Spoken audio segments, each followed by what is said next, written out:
Hello there people, my name's Amanamaz and I have just finished watching The Penguin. I know the reviews are getting later and later recently and I apologise, I'll do them closer to the time of release. I will be going into spoilers by the way, so here's your warning. But the show is very good, maybe the best show of the year. That might be some recency bias, but I genuinely can't think of one that's on this level of quality. It is just that good. Colin Farrell is amazing as Penguin. He is genuinely unrecognisable. The makeup alone should get a shit ton of awards. It gives a perfect balance of that's the Penguin while not being cartoonish. And my god, you get reminded that he is a bad guy.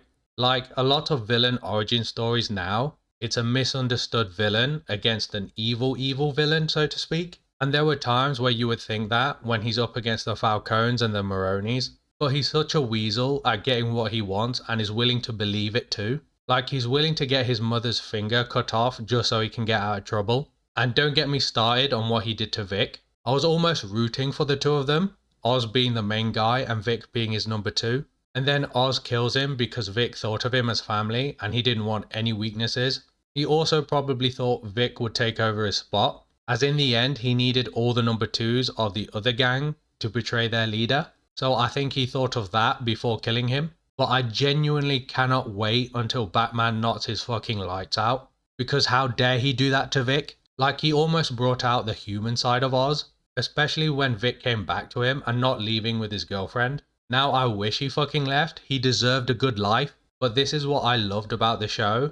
It had the ability to really suck you in and get attached to each of these characters without relying on Batman. Sophia Falcone stole the show in my opinion. She is a walking red flag with how messed up she is, and her backstory is sad and fucked up. Like her father basically locked her up in Arkham Asylum for a decade because she spoke to a journalist, and it really shows how fucked up that place can be. It is essentially torture and it almost makes you feel uncomfortable watching it, and even when she justifiably gets revenge on her entire family, I felt even then it was a bit excessive. She is just mental and not in a Harley Quinn way but a more fucked up way. When watching the show, I was always left not being able to wait for the next episode. Like, they wouldn't necessarily end on cliffhangers, but they left a lot of bait out there for you to want more.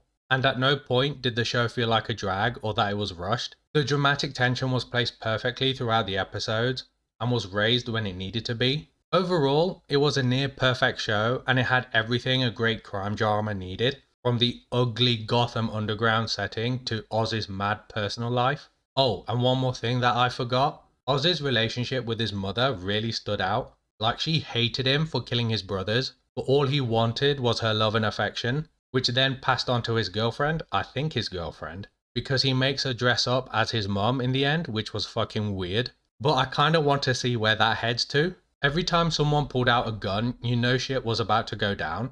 Not so much as mindless action, but the tension really rose. So yeah, the show had everything. I really recommend that you check it out if you haven't already, and if you have, let me know what you think. I do imagine a lot of television awards are heading this show's way whenever they announce them. If I had to give it a rating, it would be a 9.5 out of 10.